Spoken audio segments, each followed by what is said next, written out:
आमर गोटे मिठा खाइबार इच्छा सब जाग्रत मन भीतर रोचे माने सब मिठा देखिले माने मोर लोभ होउची किंतु मत डायबिटीज मिठा मु खाइबा योग्य नुहे किंतु सही आसक्ति मन भीतर रही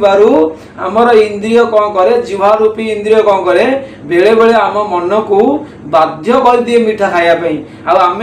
असह्य माने जो मनर जंत्रणा सही न पारिकी आम मिठा को खाई दियंती जहाँफल आमर मनुष्यर रोग बढ़ी जाए से कथा ये कहगला। आज्ञा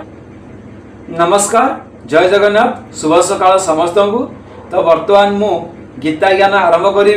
आपण मैंने समझ जानी तो प्रत्येक दिन मोर गीतार गोटे गोटे श्लोक आसूची। आज्ञा तो आज आम पढ़ा 60 नंबर श्लोक आम पाखे अच्छी। भगवान श्रीकृष्ण अर्जुन को युद्ध क्षेत्र में बुझाऊँच और से जो बुझेवाटा हूँ गीता आम पढ़ुं। भगवान श्रीकृष्ण कौन कौन अर्जुन को बुझाऊँच केमी बुझाऊँच से जिन आम पढ़ुं। तो आज मुझे आपको शुणेबी मो पाखे अच्छी 60 नंबर श्लोक गीता ज्ञानर द्वितीय अध्याय और द्वितीय अध्याय अच्छी 60 श्लोक। आसतु आरंभ करवा। गुरु ब्रह्मा गुरु विष्णु गुरुदेव महेश्वर गुरु साक्षात् परम ब्रह्म तस्मै श्री गुरवे नमः। ओम गुरुदेवाय नमः, ओम गुरुदेवाय नमः। देखो आज्ञा एबे 60 नंबर श्लोक मु आरंभ करुछि। कौन लिखा जतो ह्यापि कौन्तय पुरुषस्य विपश्चित इंद्रियाणि प्रमाथिनी हरन्ति प्रसभं मन। देखंतु आर माने कौन होछि ना टिके पढ़िबा। कौन्तय कौन्तय अर्थ होछि हे कुंती पुत्र। ही होछि आसक्ति, आसक्ति नाश न होइथिबारु। तबला प्रमाथिनी, प्रमाथिनी अर्थ होछि प्रमथ स्वभाव युक्त। इंद्रियाणि, इंद्रियाणि अर्थ होछि कोन इंद्रिय माने। जतः जतत होछि यत्नशील। तापर विपस्सित, विपस्सित अर्थ होछि बुद्धिमान। पुरुषस्य पुरुषंकर मनः, मनकु अपि होछि मध्य प्रसभम बलपूर्वक हरंती होछि हरण करंती। देखंतु कौन कहला ना इंद्रिय माने एठी केमिति पुरुषर मन को बलपूर्वक हरण करंती से विषय कहला। कौन कहउचंती ना हे अर्जुन, भगवान श्रीकृष्ण कहउचंती हे अर्जुन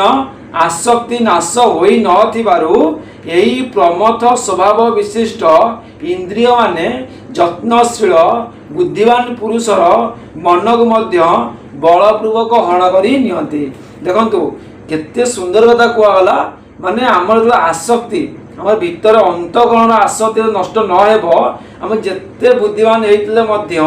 बेले बेले कौन हुए आमर मन को इंद्रिय माने वश कर दियंती, इंद्रिय माने टाणिकी नहीं जाती। तापर से कहला प्रश्न आसला कौन ना ही पदर भाव कौन। यही पदटी यही श्लोकर पूर्व श्लोक और पर श्लोक मध्य देहाली दीप न्याय संबंध स्थापन करुछि। पूर्व श्लोक कहुई जे विषय मान को केवल स्वरूपत त्याग करुवा पुरुषर विषय माने ही निर्वृत हुअन्ति किंतु राग निवृत्त हुए नाही। यह उपरे प्रश्न उठी पारे राग निवृत्त न हेले क्षति कौन। ताहार उत्तर रे यही श्लोक कहुई आज्ञा जे पर्यंत मनुष्यर विषय आसक्ति रही थाए, जो पर्यंत मनुष्यर विषय आसक्ति रही थाए से पर्यंत से आसक्ति हेतु इंद्रिय माने ताकू बलपूर्वक विषय प्रभुत्व कराई दियंती। जेतेबेले आमर गोटे मिठा खाइबार इच्छा सब जाग्रत मन भीतर रोचे माने सब मिठा देखिले माने मोर लोभ होउची किंतु मत डायबिटीज मिठा मु खाइबा योग्य नुहे किंतु सही आसक्ति मन भीतर रही आमर इंद्रिय कौन करे जिह्वा रूपी इंद्रिय कौन करे बेले बेले आम मन को बाध्य कर दिए मिठा खायापी आम असह्य माने जो मनर जंत्रणा सही न पारिकी आम मिठा को खाई दियंती जहाँफल आमर मनुष्यर रोग बढ़ी जाए से कथा ये कहगला। आज्ञा बेले बेले कौन हुए भितर आसक्ति त्याग न हेले इंद्रिय माने कौन करती बलपूर्वक आमको घोषारिकी नहीं जाती आमको भूल कर्म करे दियंती आज्ञा से सदा बेले आम आम इंद्रिय को सजग रखा इंद्रिय को टिके नजर रखा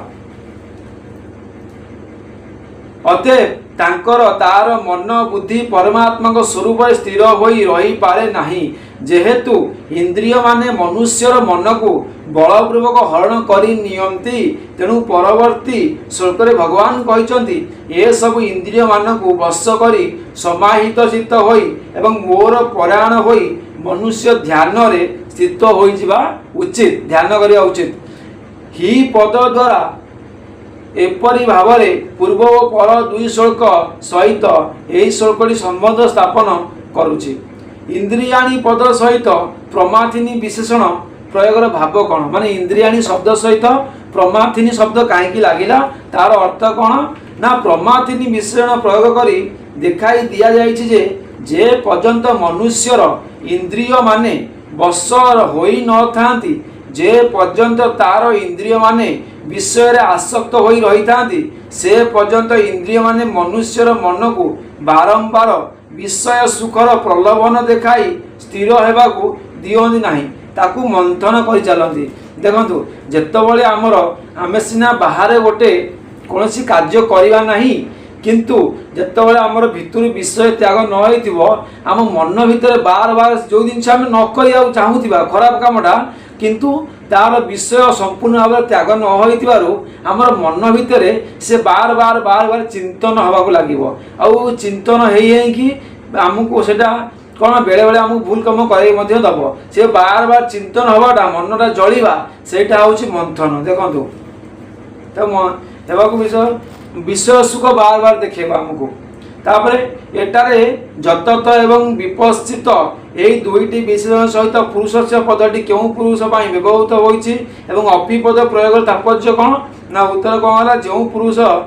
शास्त्र श्रवण मनन द्वारा एवं विवेक विचार द्वारा विषय मानकर दोष को जानी पारती एवं सेथिरे इंद्रिय को दूरेई रखिबाकू यत्न मध्य करती अथच जहाँकर विषयाशक्तिर नाश होई पारी न थाए और सही कारणरू जहाँकर इंद्रिय माने वश होई न थांती सही बुद्धिमान यत्नशील साधकों पाई यतथ एवं विपस्थित दुई विशेषण सहित पुरुषस्य पदटी व्यवहृत होइछि ताहा सहित अपिपद्य मध्य प्रयोग कर देखाई दिया प्रथमशील इंद्रिय माने जोठी विषयाशक्ति हेतु बुद्धिमान विवेकी यत्नशील पुरुषंकर मन को मध्य बलपूर्वक विषय रे प्रवृत्त कराई दियंती सेठारे साधारण लोकों कथा कौन बा कहवा अतएव स्थित प्रज्ञ अवस्था प्राप्त हेबाकू इच्छा करुथिबा लोक संपूर्ण रूपे आसक्ति त्याग करी इंद्रिय मान को निज वश रखा विशेष प्रयत्न करिया उचित सीधा कथा कहला ना जिते महान लोक भी हो बेले बेले ताको इंद्रिय कौन करे ता मन को वश कर दिए तो आमको सदाबले इंद्रिय प्रति सजग रहा हम अर्थात आम इंद्रियर सिक्यूरीटी गार्ड हो आमर इंद्रिय कौन करुच्ची आमर अंतकरण रे आम विषय को केते चिंतन करुच्ची सबु जिन नजर रखा जितेबाला से भूल विषय चिंतन करने आरंभ करदेव भूल आड़ को मन जावाक आरंभ करदेव से आम भगवान को प्रार्थना करी भगवान को स्मरण करी से मन को आमको रोकवा पड़ो न रोकिले आम विनाश हो मन को जी रोकुची इंद्रिय को जी निजर आयत रखिपारुची स्थित प्रज्ञ कह जल्दी भगवान को प्राप्ति हो जाऊँगी भगवान को दर्शन करुच्ची भक्ति लीन हो जाऊँगी ये बर्तमान मते समय इशारा मागुला मुझे आप विदाय नेबी पुणी देखा काली की मो पाखे केते नंबर श्लोक ना 61 नंबर श्लोक सहित काली मुझे पुणी गीता ज्ञान भेटी आज रही हर हर महादेव जय श्री कृष्ण आउ आपण माने समस्ते भले रुहंतु दिनटी समस्त आज मंगलमय हो आमर मध्य मंगलमय हो।